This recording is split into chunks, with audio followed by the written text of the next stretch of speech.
Of course, the country will be glued to our TV screens, and any which way we can watch and listen to President Cyril Ramaphosa on Thursday regarding a SONA.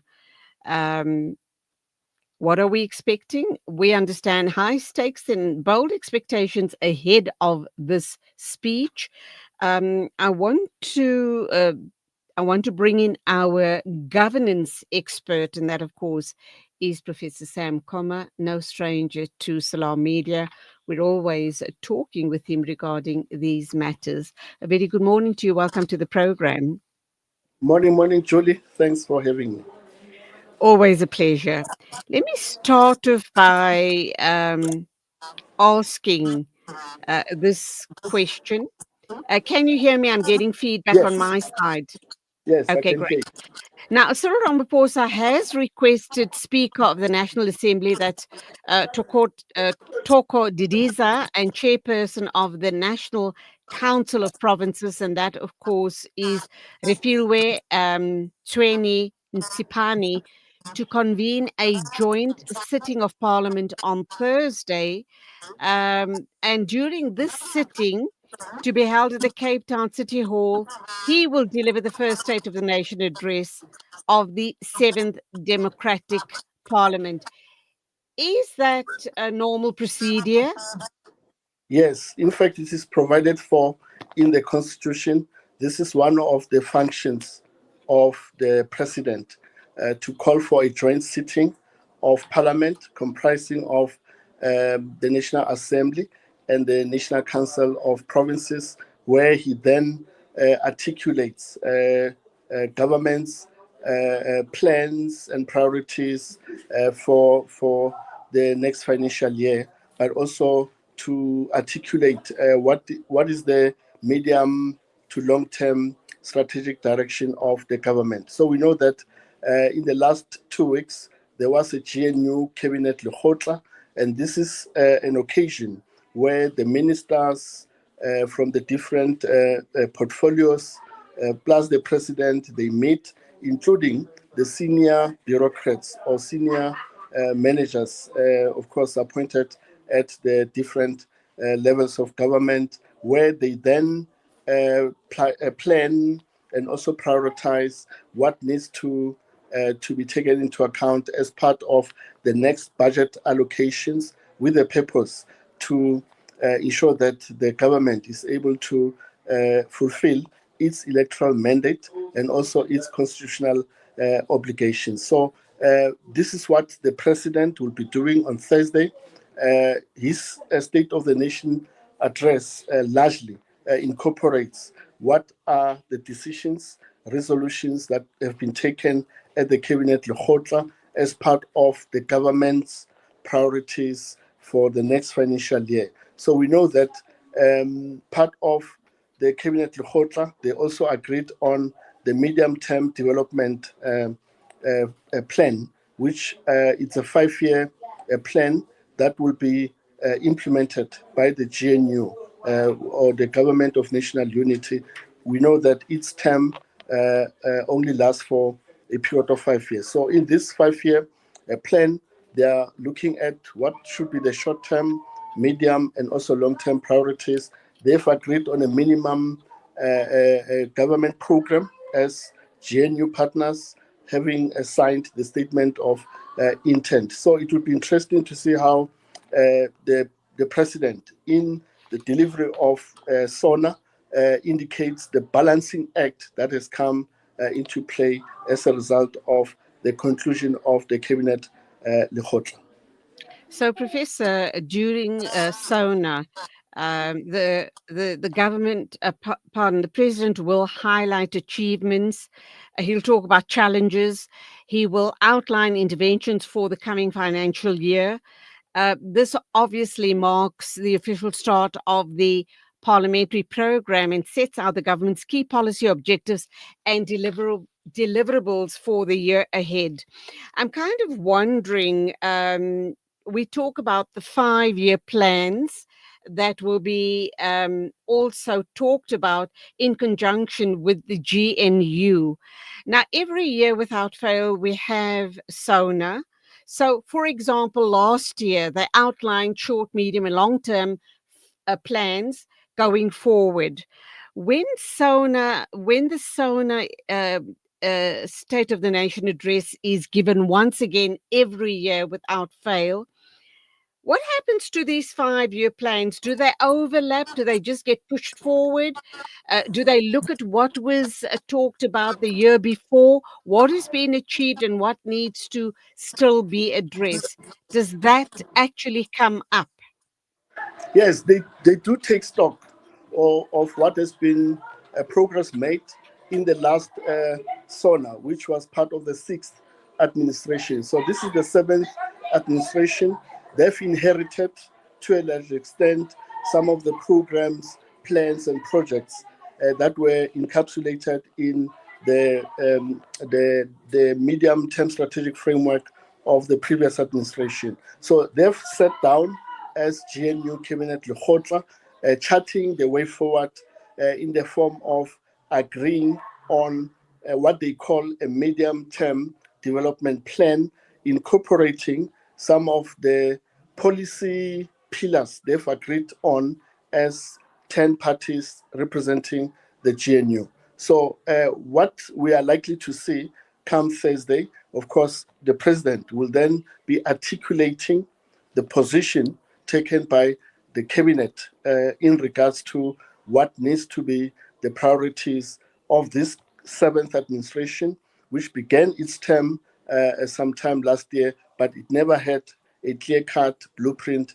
plan. So this will be their plan, which will take the GNU to its 5-year term. Of course, in between, the plan will always be reviewed, and also new areas will be looked into, new priorities will also be added. But what I expect to see come Thursday is to see the president indicating that his government, which is represented by the seventh administration, will be moving away from the implementation of austerity measures that have been part of the last administration and the previous administration.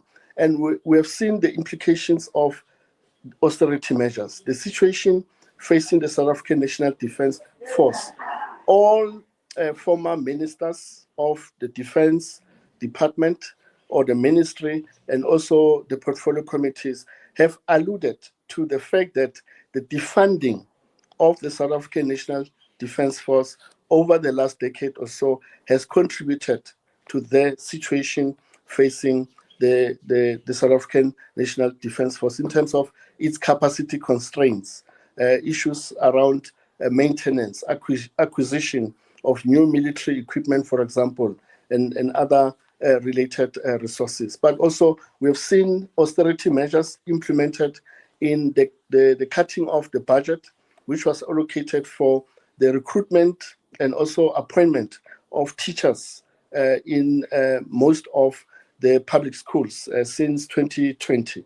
But last year, there was an announcement that going forward, there will be a budget cut, a massive budget cut that has an impact on the appointment and also the employment of these teachers in most of the public schools. But also, I want to see the president also clearly saying that there will be adequate financial injection also being channeled into Transnet, because Transnet has to get to a situation where it performs on par, just like ESCOM. The situation that has improved at ESCOM, the turnaround strategy that was implemented at ESCOM should also obtain in Transnet, because the two state-owned companies are crucial players in the economy of the country.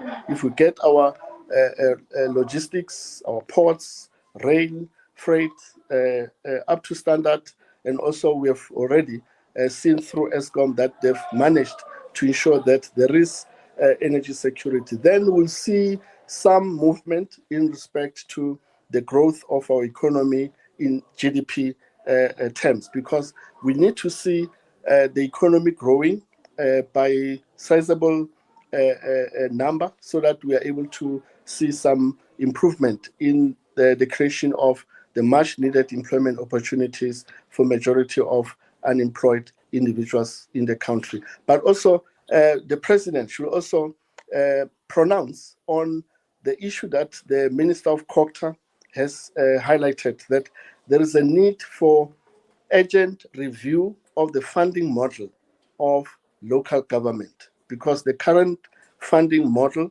used is no longer basically responding and also attuned to the circumstances, the growing challenges, the growing needs and expectations of majority of ordinary communities, and also community members in many of the municipalities. So I anticipate the president to say something around the funding model of local government. The other crucial issue that the president has to highlight is to reassure South Africans that despite the decision taken by the American president to halt the funding related to HIV and AIDS, will not affect the South African government, because the government that he's leading has a contingency, a plan plus contingency reserves to tap into as part of dealing with this potential shortfall. Okay, you've outlined, you've gone into much detail of what we can expect or what we're hoping President Ramaphosa is going to touch on and reassure us as a nation regarding our short, medium, and long-term plans. Let's look at the issue around, you spoke about education, crucial that we get that right. What about our health system, the Department of Health, the talk about NHI? We talk in the one breath, we're talking about implementing NHI, not sure at this point whether we can pull that off. But on the other hand, there are huge numbers of doctors that are unemployed. Um, Hospitals are understaffed on the one hand. On the other hand, we have massive unemployment of doctors.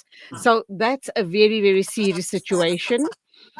Number two, we talk about, let's look at the Rwandan situation and the threats made by the Rwandan government to President Ramaphosa regarding, um, the statements that were made on the 15 soldiers that were killed in the war in Rwanda. So I'm wondering if if Cyril Ramaphosa would look at those type of external mumblings and rumblings and threats that are being made to us. Will that be addressed? Is it normal practice to respond to something like that? And then you touched on what Trump Almighty threatened South Africa. He threatened that he's going to take away the HIV funding. I'd just like to read his this clip that we got from that was covered by Fox News in America. President Donald Trump on cutting aid to South Africa, and I quote, "It's only South Africa. Terrible things are happening in South Africa. The leadership is doing some terrible things, horrible things. So that's under investigation right now. We're making determinations, and until such time as we find out what South Africa is doing, they're taking away they're taking away land, they're confiscating land, and actually they're doing things that are perhaps far worse than that." Obviously, he's referring to land expropriation without compensation or just willing buyer, willing seller. But this has been on the table for a very, very long time. How do you suppose that's going to be handled by Cyril Ramaphosa in his SONA address to the nation? Yes, truly. So the issue of the health sector, the number of unemployed, qualified professional doctors, and also issues related to uh, public healthcare infrastructure. It all boils down to what I've articulated earlier on, to say the austerity measures, the defunding that has taken place Oh, over the last decade has resulted into this undesirable situation we are faced with. So, in come Thursday, the president should then pronounce that his government, the seventh administration he's leading through the GNU, will now move away from these austerity measures, but make sure that there is now more drive towards public investment. We are taking a bigger chunk of our financial resources to public investment so that we begin to see construction of new public hospitals, new clinics, including employment of the necessary personnel that are supposed to be part of these facilities, which are mandated by law and the constitution to render healthcare to majority of South Africans. So he has to talk to that. The situation in the DRC, including Rwanda, of course, I anticipate him to still reiterate South Africa's foreign policy, which is anchored on the whole issue or notion that ours is to create a better world, a better Africa. But as South African government will continue to ensure that there is peaceful resolution to conflicts, and also ensuring that where there is a need for mediation to come in, will play that role as South Africa, because history teaches us that South Africa has this capability of resolving major conflicts. The capability is there to mediate conflicts with a view to ensure that there is peaceful conclusion and also resolution of this kind of conflicts. Of course, at the level of SADC, he will still reiterate the position taken by SADC in this instance, and also what the UN has already announced as part of calling for all the parties that are part of the conflict to go to the negotiation table and ventilate all the issues that require resolution so that the situation gets back to normality in that part of the world. Now, So, the issue Professor, of sorry, Donald Trump. continue. Yes, Yeah. yes, okay, sorry. Yes, No, Jenny? you go ahead. You go ahead Yes, because so, he's made Donald Trump has been making serious yeah. threats and utterances, not only to us here in South Africa, threatening that he's going to cut funding. He has threatened China, Canada, Mexico, and a whole host of other countries about tariffs. And we do know that if he goes ahead, there are going to be serious repercussions, not only for the countries concerned, but global repercussions regarding that.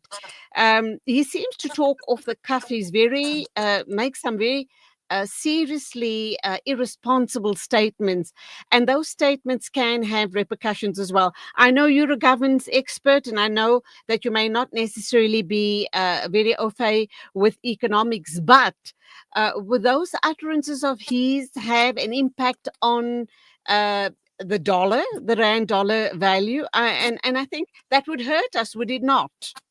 It will. Of course, there's no need for President Ramaphosa to respond to tweets made by President of the US, Donald Trump. He has to activate the diplomatic channels. We have an ambassador based in the US, Ibrahim Rasool. He has to play that role in terms of engaging with the American government to articulate these government policy positions taken by his own government of South Africa, but selling that, communicating that through dialogue with the American policymakers, including the senior policy makers who are part of the American government, the Congress, and other platforms. So he has to execute that particular function in terms of ensuring that there is proper engagement with all the relevant parties. But remember, South Africa has bilateral trade relations with the Americans or the US. So that is another platform for the two presidents to sit down and also have a discussion around some of these major economic, trade, and foreign policy related matters that needs to be discussed by the two countries. Okay, so that's also a wait and see situation because Trump seems to be fingering a lot of countries. Um, One also wonders about his advisors. And regarding the South African situation, regarding the land issue, undoubtedly Elon Musk has whispered in Donald Trump's ears, but this is a developing situation and we watch it with much interest. Let's just come back domestically. And you mentioned something very interesting, very important. And I think if South Africa doesn't get it right, we're still going to continue suffering all of the domestic challenges that we have been suffering over the past few years. And that has to do with service delivery, poor road infrastructure, simply because Transnet is not efficient enough to take over all of the road freight issues, which are damaging our roads and creating havoc on the roads with very high road fatalities as well. Uh, we're hoping and praying that President Ramaphosa comes and puts lots of emphasis on that matter as well, because it has a huge impact on our economy, does it not? It does. So, and the best way to handle that is for the president to say, this government that I'm leading is going to leverage on the expertise, the capital, and the capabilities that are residing in the private sector. So we are going to forge collaborative relationships and public private partnerships with relevant private sector players with a view to ensure that there is a quicker turnaround strategy that is put in place to ensure that Transnet performs in the most optimal, effective, and also efficient manner. So government alone cannot resolve this enormous challenges facing Transnet. You need the private sector to come on board. So I expect the president to also provide direction in that respect. Let's wrap up by talking about some other challenges that you believe we are facing here in South Africa. What's the situation like with SAA? That's been relatively quiet. You mentioned Eskom, but they still do need lots of hard work put in there. You know, we talk about it's beginning to turn around, but it's not quite there yet. So let's look at those two very important areas. That's SAA, deliverables by South African Airways, and Eskom, how much more work and effort needs to be put in to truly turn the country around? Yes, Julie. So we know that the National Treasury, the World Bank have already projected, including the International Monetary Fund, that South Africa's economy is likely to grow by 1.8% in GDP terms if Eskom and Transnet are fixed. So government has to make sure that it continues to invest resources, channel resources to these two state-owned companies with a view to ensure that they're able to turn around in terms of their performance. It's not going to, happen overnight. There's no magic wand around this, but I think through concerted efforts over time, these two entities, I think, will be able to become more optimal in the manner in which they perform. And they would create employment, which is sorely needed in the country. Your thoughts very quickly. We're going to wrap up, but your thoughts on SAA? Yes, as a turnaround, we have seen that. Of course, they are still facing challenges, but we can see that the current board seems to have what it takes to ensure that the airline, of course, turns around in terms of its performance, but also in terms of its revenue. They seem to have stabilized that part. We can see that they are no longer really calling for bailouts of late. They seem to have put some a strategy in place to increase the revenue, but also to increase potential routes as part of sustaining the airline in the long run. Professor Sam Koma, governance expert, giving us some input into what we're expecting as South Africans to hear at the State of the Nation address this coming Thursday. Thank you indeed. Till the next time, as always, go well Pleasure. and God bless. Pleasure. It is exactly 9:36 a.m. News and views moving along. A reminder once again that we will be taking a listen to our Fired Up series with Hafiz Imran Chunara. He is a personal excellence mentor and CEO of Africa Muslims Agency. So let's go for a break before we continue the show.